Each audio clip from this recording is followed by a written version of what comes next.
Bienvenue au Starter du jour pour bien démarrer sa journée aujourd'hui quand Dieu nous demande des choses étranges. Il y a cette réalité, lorsque Jésus enseignait, il disait des choses pour les gens qui étaient paradoxales. Je vous donne un exemple. Quand Jésus enseigne le sermon sur la montagne et qu'il dit « Heureux les pauvres », c'est paradoxal. Les gens qui sont là, c'est heureux les pauvres. Non, c'est pas ça qu'on a envie d'entendre. Heureux ceux qui ont faim et soif. Non, mais c'est pas comme ça que je vois les choses. Heureux quand vous serez persécutés et qu'on dira des mauvaises choses sur vous.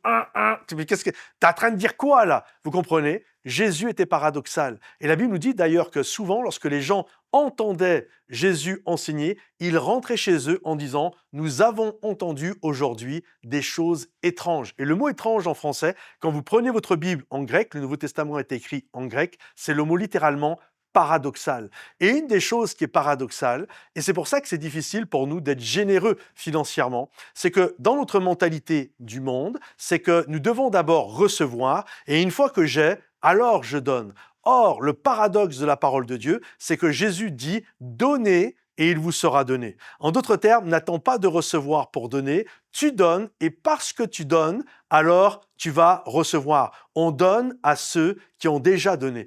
Et ça, c'est toute la pensée du royaume de Dieu. Et j'aimerais vraiment t'encourager à ça, de comprendre que le royaume de Dieu et le royaume de tout ce que Dieu a fait fonctionne sur ce principe-là. Imagine aujourd'hui, tu es comme ce fermier et tu as dans ta main une semence, tu as des graines dans la main.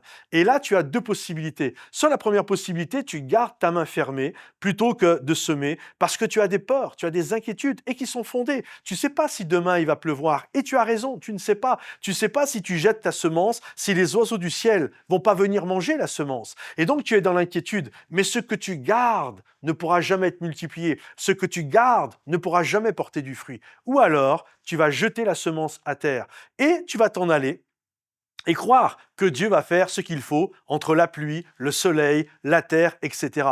Parce que avec Dieu, c'est ce que tu donnes qui porte du fruit. C'est tu prends le risque de la foi, tu donnes et Dieu est capable de faire pousser une moisson extraordinaire. Comprenez-vous cette réalité? C'est un paradoxe dans la pensée des hommes, mais c'est la réalité du royaume de Dieu. Tu donnes et il te sera donné. Ce n'est pas tu reçois et tu donnes, c'est tu donnes et tu recevras, et tu vas, en plus la Bible dit, tu vas recevoir une mesure secouée et bien tassée. Vous savez, c'est comme dans un verre, tu vas le secouer, si tu mets du sable ou des cailloux, pourquoi tu le secoues? Pour en mettre encore davantage dedans. Et Dieu dit, à celui qui donne, alors tu vas avoir une bonne mesure secouée, et on va encore en mettre à l'intérieur.